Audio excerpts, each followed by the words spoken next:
Bonjour, nous allons voir aujourd'hui le calque Skybox. Ce calque vous permettra d'afficher un arrière-plan de 360 degrés, c'est-à-dire que vous allez avoir un environnement complet, vous serez au milieu et c'est super pratique pour tout ce qui sera après réflexion sur des sphères, sur une écriture ou autre. Comment cela fonctionne? Nous allons ouvrir Hitler, comme d'habitude. Nouveau montage, on va laisser Buste Hitler ici, calque, ajouter un calque Skybox. Vous avez deux sortes d'images qui vous permettront d'avoir cet environnement 360 degrés tout autour de vous, soit par une image CubeMap DDS comme celle-ci, soit par une texture donc Skybox, c'est écrit rectangulaire PNG. Ces deux images, nous avons la reproduction plane d'une sphère. Pour obtenir ces photos 360 degrés en arrière-plan, il existe Pixorama qui est un logiciel créé par Outer Space. On vous donne deux exemples. C'était dans la version 13.7 et maintenant je crois qu'il y en a un peu plus. La preuve ici, vous en avez 2, 4, 6. Voilà. Et puis pour ceux qui par la suite voudraient continuer, donc il suffit d'acheter Pixorama qui est un logiciel pas très onéreux aux alentours de 30-40 euros. Continuons donc avec notre Skybox. Voici, donc on va commencer par la Skybox City là, qui est un CubeMap DDS. Ouvrons et voilà dans l'écran de contrôle notre Skybox qui est en place. Le seul moyen de pouvoir avoir un mouvement, c'est la caméra, puisque vous êtes censé être au milieu de l'espace avec votre caméra. C'est la caméra en rotation qui permettra de visualiser tout ceci. On va mettre une keyframe, un bout, une keyframe l'autre. Par contre, on va mettre un temps d'une vingtaine de secondes quand même, parce que sinon ça va défiler beaucoup trop vite. Durée du montage, 20 secondes, étirer, ok. Je vais aller donc à la fin du montage et je vais mettre ici 360 degrés dans la rotation de la caméra. Voilà, et nous allons lire ceci. Vous avez une rotation de la caméra comme si elle était sur un pied automatique et tout autour défile le paysage. Alors là on est resté dans un plan horizontal. On peut également se déplacer, voilà, dans le plan vertical. On va faire un looping, voilà le looping, et puis si on veut faire un tonneau comme en aéronautique, voilà comme ceci. On va quitter la ville dans les grands espaces. Alors, nous allons changer de texture. On va aller sur la Skybox. Alors on va mettre une texture Skybox écrit rectangulaire en PNG. Alors il faut bien se rappeler ceci, c'est que quand vous utilisez un CubeMap DDS, vous le mettez dans la première texture 1, et quand vous utilisez une image écrit rectangulaire, vous le mettez en texture 2. Très important, sinon ça ne fonctionne pas. Alors donc on va effacer celle-ci et on va choisir la texture ici. J'ai la Skybox qui est ici, ouvrir. Ok.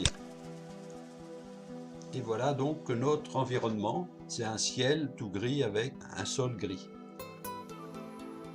Le fait d'avoir mis cet effet Skybox, nous avons des propriétés d'effet supplémentaires.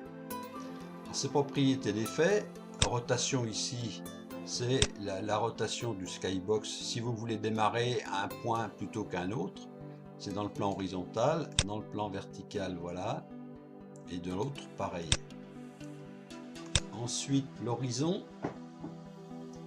la taille du flou de l'horizon, la couleur du flou de l'horizon et l'intensité du flou de l'horizon. il faut mieux commencer à mettre l'intensité, parce que si l'intensité est à 0, on voit rien dessus. Vous voyez, dès que je bouge un petit peu, ça s'assombrit pas mal.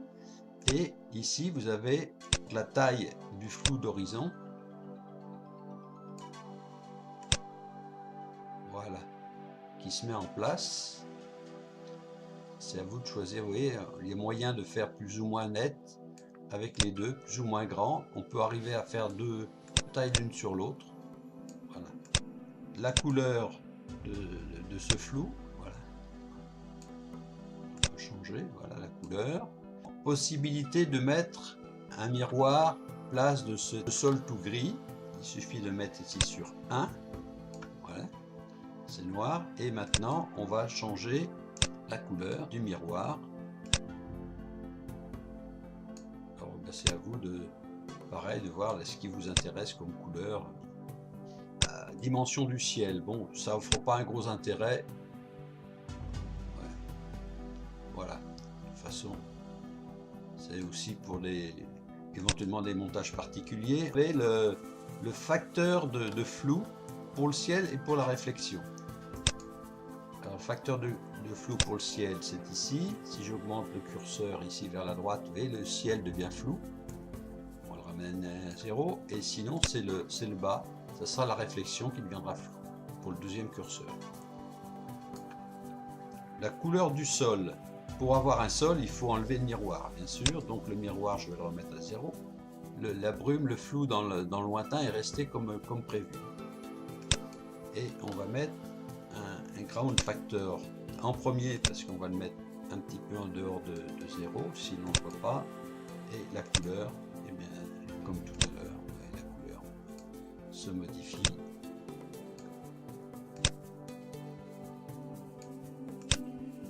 Niveau d'éclairage, alors il y en a deux. Je crois qu'il y en a un pour le haut et le bas, mais c'est pas très net. Ben, oui.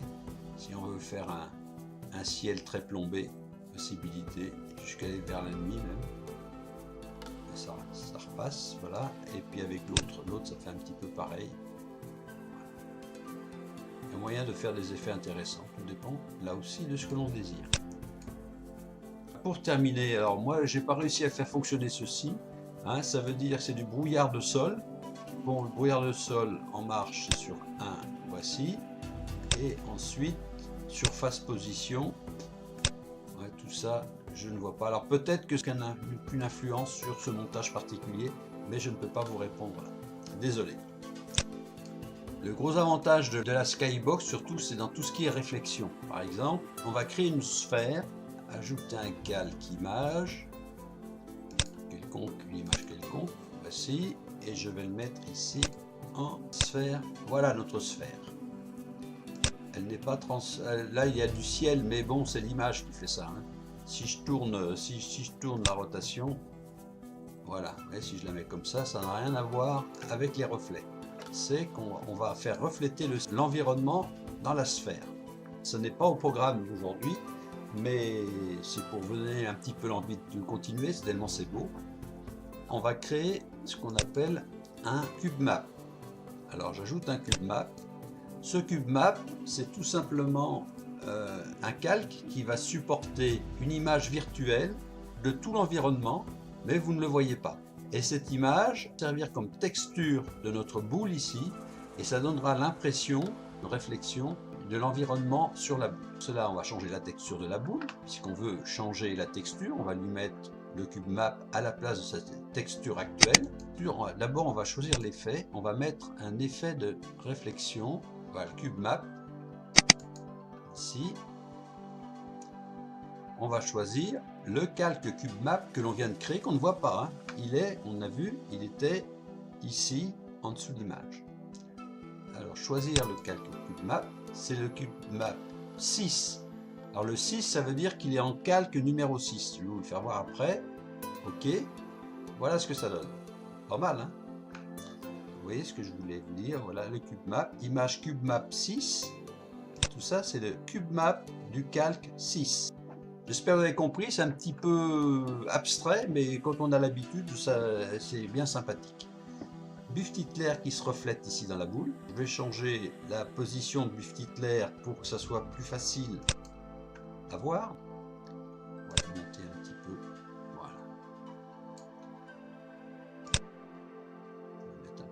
comme ça. Ensuite, Buff Hitler, l'écriture, je vais la changer de position. On va la mettre par là. On va lui faire une petite rotation.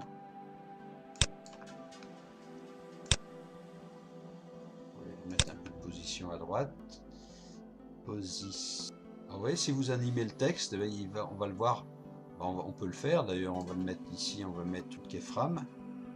Ça c'est fait balayer déjà. Voilà. Et puis on va aller à l'autre bout. On va mettre une keyframe avec de la rotation pour que ça se voie bien sur le texte. Sympa, non? Hein? On peut mettre aussi, si vous verrez ça par la suite, je pense qu'on aura un peu le temps pour voir tout ça. Calque, ajouter un calque modèle 3D par exemple, on va mettre le Bix Hitler, voilà le Bix, il est là.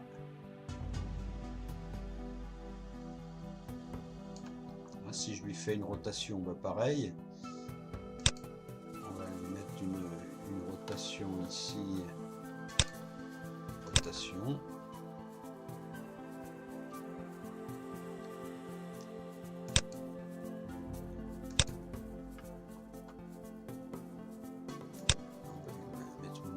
Jusqu'à 360, et puis voilà. Hein.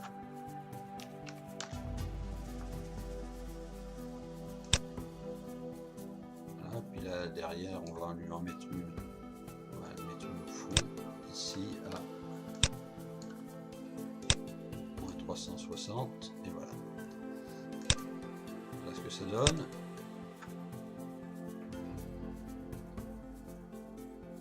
Oui, il y a de quoi animer après, et puis on verra ça par la suite ensemble. Le Bix peut s'animer, on peut faire marcher les bras, voilà. Et puis même on peut mettre aussi, si vous voulez, des particules. Si particules, on peut faire l'artifice, ouvrir. Voilà, il est un peu gros. C'est-à-dire qu'il faut modifier les particules, voilà. On va en mettre un autre. Celui-là. Ok. Voilà, on peut mettre une fontaine. Vous savez, il y a de quoi faire. Hein. Voilà, là je force un petit peu dessus. Hein. C'est pas obligé de mettre tout ça. Oui. Voilà, la fontaine elle est là. Voilà. Et voilà, tout se reflète dans la bulle. Voilà, ben j'espère que ce tuto sur les cube maps vous donnera envie de continuer, et ça en vaut la peine, hein, parce que après on peut vraiment animer ces vidéos, ces montages vidéo, c'est super sympathique. Je vous souhaite une bonne soirée et merci de m'avoir suivi, et à très bientôt. Au revoir.